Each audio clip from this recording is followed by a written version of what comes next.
नमस्कार शेतकरी बांधवांनो, ॲग्रिकल्चर हवामान या यूट्यूब चॅनलवर मी नितीन गड आपलं स्वागत करतो. मित्रांनो, यापूर्वीच्या व्हिडिओमध्ये आपण डिसेंबर महिन्याचा शेवट कसा असेल याबद्दलची माहिती आपणापर्यंत पोहोचवण्याचं आश्वासन दिलं होतं. तर मित्रांनो, त्याबद्दलची माहिती आपण या व्हिडिओमध्ये घेणार आहोत. त्याचप्रमाणे 26 डिसेंबर ते 28 डिसेंबर या 3 दिवसामध्ये महाराष्ट्र, त्याचप्रमाणे उत्तर भारत आणि दक्षिण भारतामध्ये हवामान कसे असेल याची माहिती आपण या व्हिडिओमध्ये घेणार आहोत. तत्पूर्वी जर आपण चॅनलवर नवीन असाल तर चॅनलला सबस्क्राईब करा आणि हा व्हिडिओ शेवटपर्यंत नक्की पहा.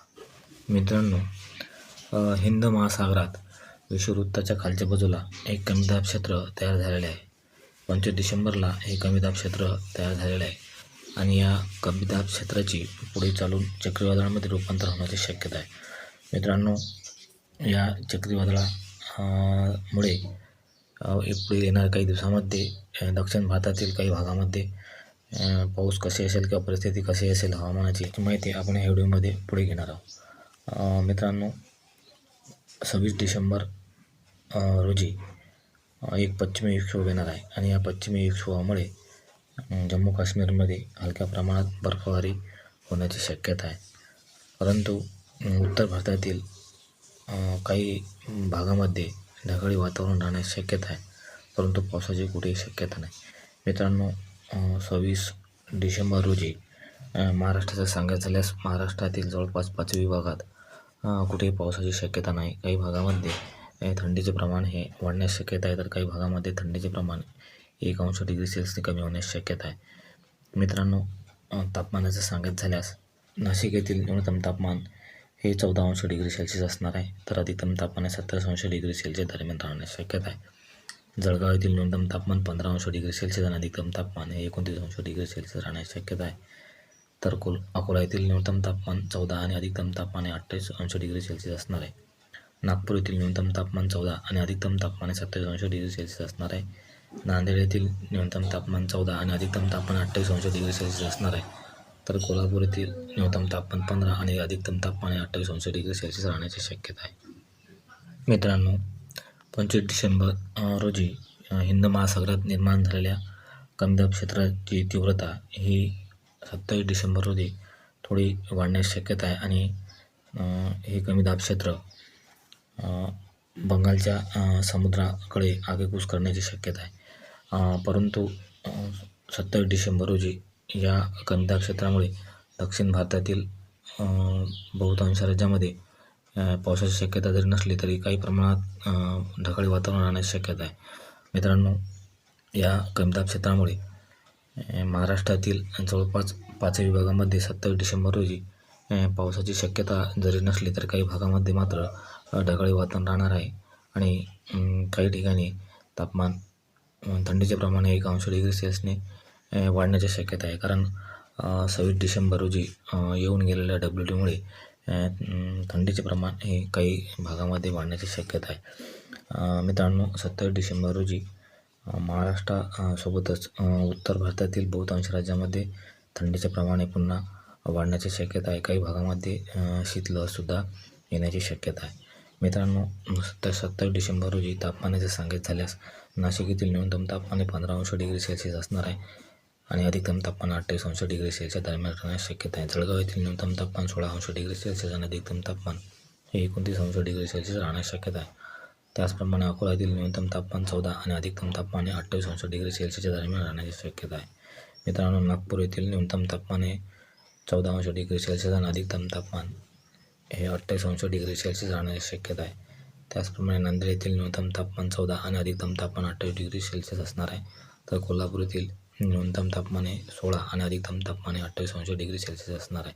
मित्रांनो, 28 डिसेंबर रोजी उत्तर भारतातील बहुतांश राज्यामध्ये थंडीचे प्रमाण पुन्हा वाढण्याची शक्यता आहे. पावसाची कुठेही शक्यता नाही. मित्रांनो, त्याचप्रमाणे 28 डिसेंबर रोजी महाराष्ट्रातील जवळपास 5 विभागामध्ये कुठेही पावसाची शक्यता नाही. थंडीचे प्रमाण हे 1 ते 2 डिग्री सेल्सिअसने पुन्हा वाढण्याची शक्यता आहे. काही भागामध्ये मात्र थंडीचे प्रमाण हे पुन्हा कमी होण्याची शक्यता आहे. मित्रांनो, हिंदी महासागरात निर्माण झालेले कमीदाब क्षेत्राची तीव्रता पुन्हा 28 डिसेंबर रोजी त्याची तीव्रता वाढण्याची शक्यता आहे आणि त्याची दिशासुद्धा ही बंगालच्या समुद्राकडे त्याची आगेकूच करताना आपल्याला दिसत आहे आणि त्यामुळेच 28 डिसेंबर रोजी दक्षिण भारतातील काही भागामध्ये ढगाळी वातावरण राहण्याची शक्यता आहे, परंतु पावसाची मात्र कुठेही शक्यता नाही. त्याचप्रमाणे 28 तारखेला महाराष्ट्रातील जवळपास 5 विभागामध्ये पावसाची शक्यता नाही. त्याचप्रमाणे उत्तर भारतातील बहुतांश भागामध्ये 28 डिसेंबरला पावसाची कुठेही शक्यता नाही.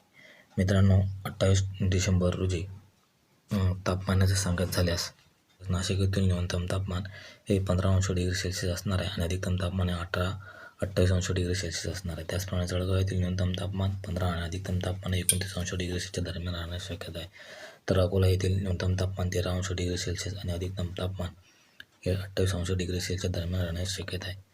मित्रांनो, नागपूर येथील न्यूनतम तापमान हे 14 अंश डिग्री सेल्सिअस आणि अधिकतम तापमान हे 28 अंश डिग्री सेल्सिअसच्या दरम्यान राहण्याची शक्यता आहे. त्याचप्रमाणे नांदेड येथील न्यूनतम तापमान हे 14 अंश डिग्री सेल्सिअस आणि अधिकतम तापमान 28 अंश डिग्री सेल्सिअसच्या दरम्यान राहण्याची शक्यता आहे.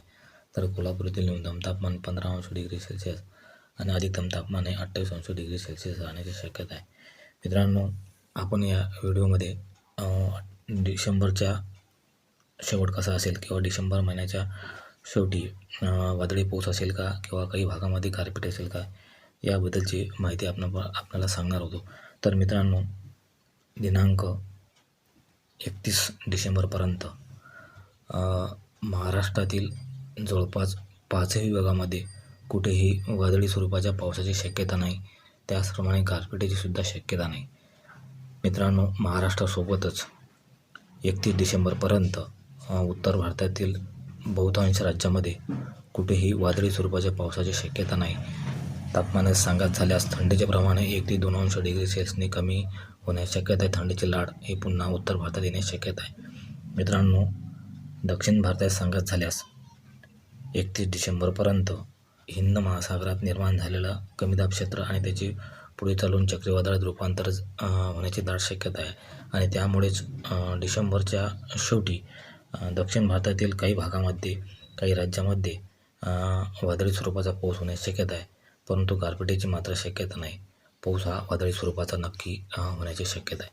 मित्रांनो, जर हा व्हिडिओ आपणास आवडल्यास व्हिडिओला लाईक आणि कमेंट जरूर करा आणि काही प्रश्न असल्यास कमेंट करून अवश्य विचारत चला.